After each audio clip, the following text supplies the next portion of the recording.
안녕하십니까. 부동산 거래나 사회생활을 하다 보면은요, 금전적 채권 채무 관계가 발생하는 경우가 적지 않죠. 그래서 이번 시간에는 임차인의 보증금, 또 공사대금이라든지 용역비라든지 부동산에 대한 투자금 등의 돈을 받아야 할 때 그 채무자에게 재산, 특히 부동산이 있는 경우에 그 부동산에 대한 강제 집행을 하려고 한다면 어떻게 해야 될지 하는 걸 중심으로 한 내용을 알아보도록 하겠습니다.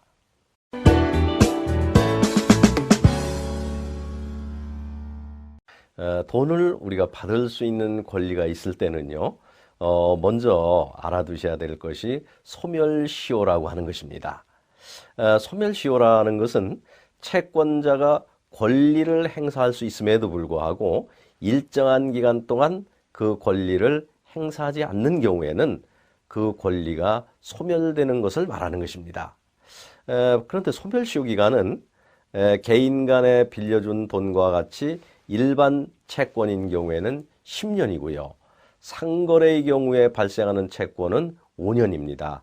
그런데 법에서는 권리의 내용에 따라서 어떤 경우에는 3년으로 소멸하는 권리, 어떤 경우에는 아주 1년에 단기간에 소멸하는 권리들을 규정하고 있습니다. 그렇기 때문에 이제 돈을 받을 수 있는 권리를 가지고 있다고 하더라도요, 법에서 이렇게 정하고 있는 기간 안에 권리를 행사하지 않으면 소멸시효 기간이 지나버리기 때문에 그 권리가 소멸되게 돼서 돈을 받을 수 없게 되는 것입니다. 그런데 이렇게 이제 시효 기간이 경과가 되면 권리가 소멸하기 때문에 우리가 시효 기간이 경과하는 것을 중단시킬 필요가 있는데요. 이것을 중단시키기 위해서는 바로 뭐냐면 권리를 행사해야 하는 것이죠. 그런데 우리가 어떻게 하는 것이 권리를 행사하는 거냐 하는 거죠. 우리가 보통 소송을 한다, 재판상에 청구를 한다라든지 가압류를 한다라든지 압류를 하는 거는 권리를 확실하게 행사하는 방법이 될 수가 있습니다. 그런데 보통 우리가 보면은 돈 받을 때 상대방에게 내용증명편을 보내가지고 빚을 갚으라고 이렇게 이제 최고를 하는 경우를 많이 보게 되죠. 그런데 이렇게 최고를 한 경우에는요, 다시 6개월 이내에 재판상의 청구, 압류 또는 가압류 등을 해야만 소멸시효가 중단되게 된다 하는 것입니다.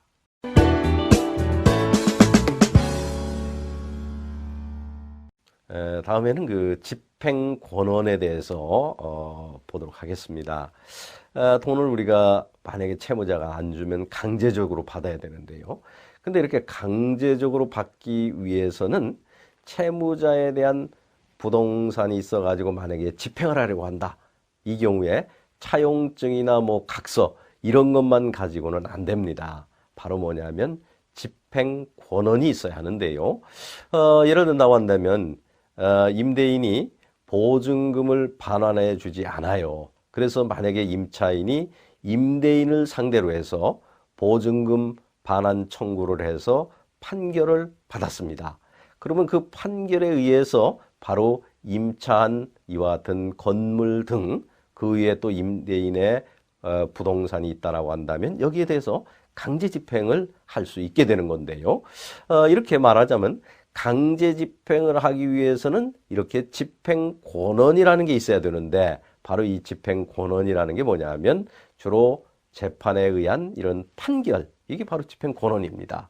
또 이제 판결에 준하는 효력을 가진 화해조서라든지 조정조서라든지 또 우리가 보면 이제 법원에 관여 없이 공증인이나 합동법률사무소에 가서 당사자가 진술에 의거해 가지고 공정증서를 작성하는 경우도 있죠. 그래서 이런 공정증서 이런 것이 바로 뭐냐면 집행권원에 해당하는 것입니다.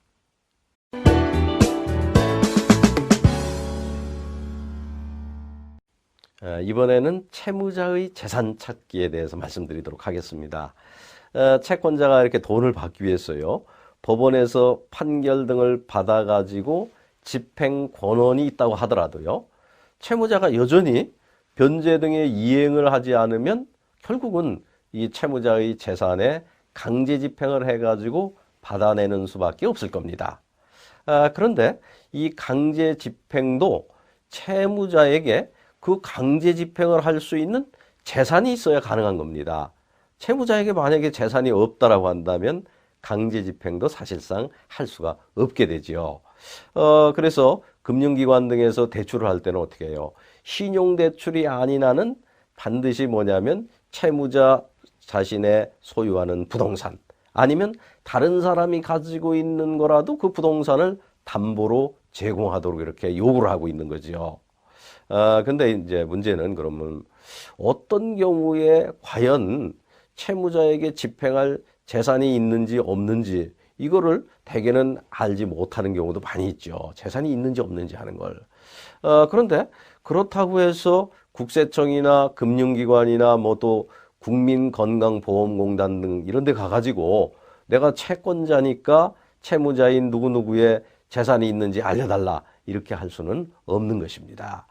물론 이제 그러한 기관에서는 뭐 채무자의 재산에 관한 정보를 가지고 있을 수 있죠. 그런데 가지고 있다라고 하더라도 이거는 개인정보 보호 때문에 제공해 줄 수가 없는 것이죠. 그래서 이렇게 되면은 정말 채권자는 아주 좀 답답한 입장이 될 수가 있는 거지요. 그래서 바로 이러한 경우에 채권자가 채무자의 재산이 어떤 것인지를 얼마나 있는지를 찾고 또 그 이행을 압박하는 수단으로 쓸 수 있는 게 바로 뭐냐면 민사집행법에 규정된 재산 명시 신청 제도, 또 채무 불이행자 명부 등재 신청 제도, 재산 조회 신청 제도가 있는데 이거를 이용할 수가 있는 것입니다.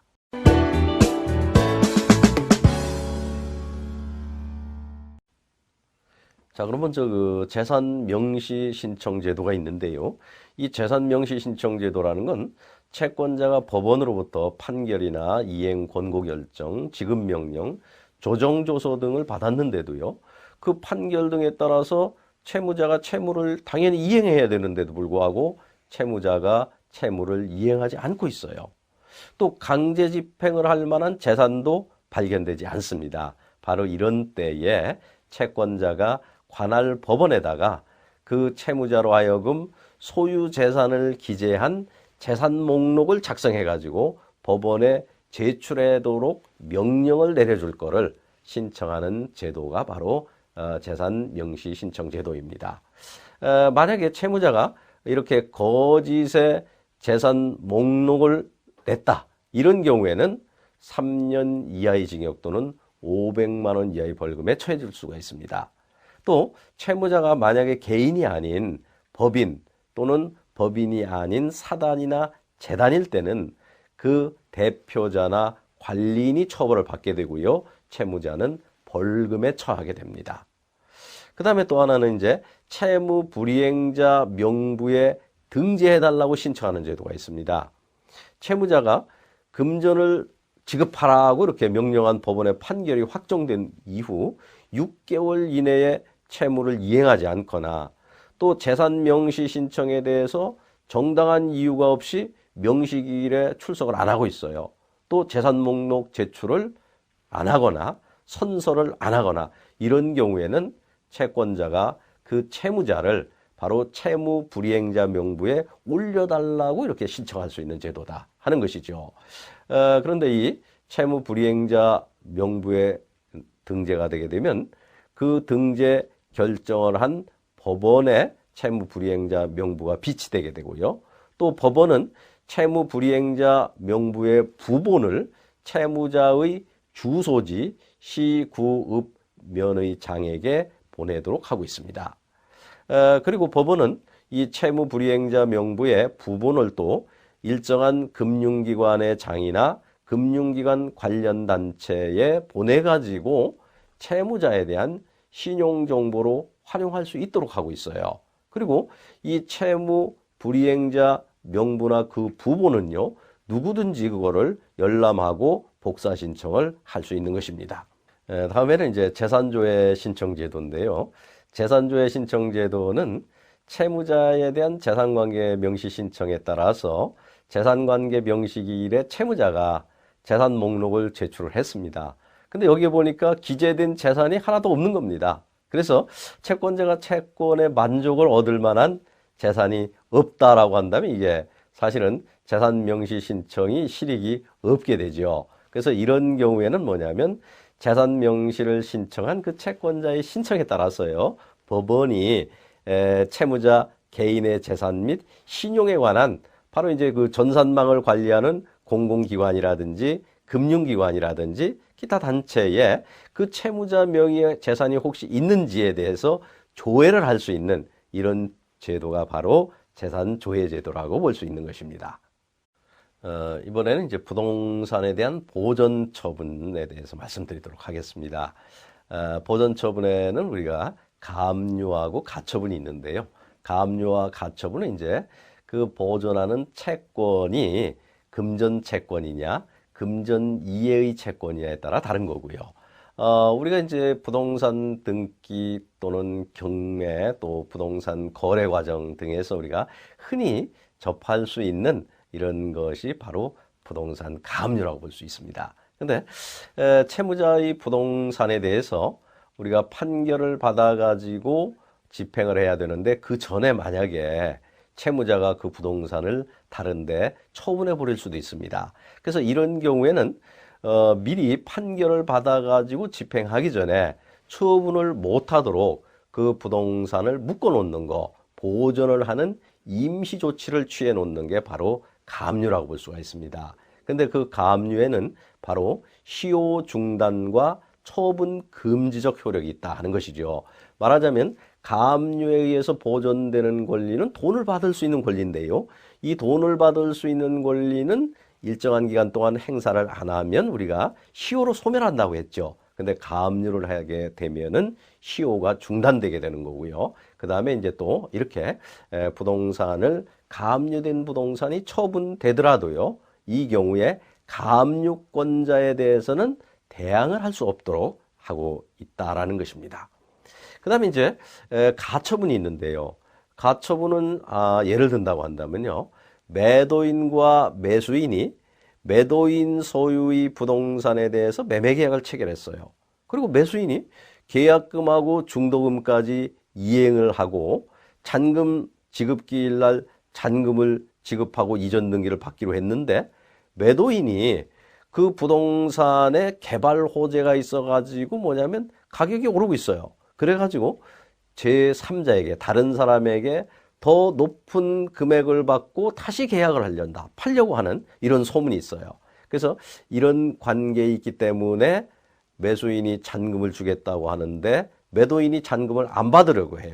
그리고 소유권 이전 등기도 넘겨주지 않으려고 하는 경우가 있다는 거죠. 바로 이런 경우에는 매수인이 그 부동산에 대해서 가처분을 할 수가 있습니다. 그래서 이렇게 가처분을 해놓게 되면 그 부동산에 대한 매매, 양도, 전세권 설정, 저당권 설정, 임차권 등을 설정하는 일체의 처분 행위가 금지가 되게 됩니다. 그렇기 때문에 그 부동산을 만약에 가격이 오른다고 해서 제3자에게 팔아가지고 그 제3자가 자기 앞으로 등기까지 마쳤다라고 하더라도 가처분권자에 대해서는요, 그 제3자는 소유권을 자기가 먼저 우선해서 취득한다라고 주장을 할 수가 없다라고 하는 것입니다. 그래서 바로 이렇게 가처분은 채무자의 부동산을 보존하기 위해서 임시 조치를 취하는 수단이다 하는 것입니다. 예를 든다고 한다면 이렇게 중도금까지 지급한 매수인이 처분 금지 가처분을 해서 임시 조치를 해놔요. 그러고 나서 그 매도인을 상대로 해서 매매로 인한 소유권 이전 등기 청구를 이행하라고 하는 소를 제기한다는 거죠. 그래서 만약에 법원에서 승소 판결을 얻었다라고 한다면 바로 그 가처분을 해둔 부동산에 대한 소유권을 제3자가 자기 앞으로 먼저 등기를 했다고 하더라도 가처분권자가 우선해서 소유권을 취득하게 된다 하는 것입니다.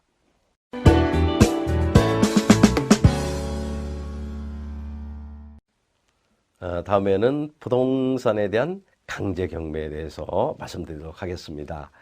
가령 그 주택 임차인이 보증금을 반환받아야 되거나 또는 이제 돈을 뭐 빌려주고 꿔줬다 이렇게 얘기할 수 있죠. 이런 채권자가 변제를 받아야 된다. 이렇게 하기 위해서는 임대인이나 채무자가 보증금을 자발적으로 반환을 해주고 또 꾼 돈을 갚아야 되는 거죠. 근데 이런 걸 이행하지 않는다라고 한다면 결국은 그 채권자는 최종적으로는요, 채무자가 가지고 있는 부동산을 강제로 경매해가지고 여기서 받을 수밖에 없게 되는 거죠. 그런데 강제 이렇게 경매를 하려면 채무자 소유의 부동산에 대해서 그 부동산이 소재한 지역의 지방법원, 그러니까 이제 관할 법원이라고 하죠. 이 지방법원에 경매 신청을 해야 합니다.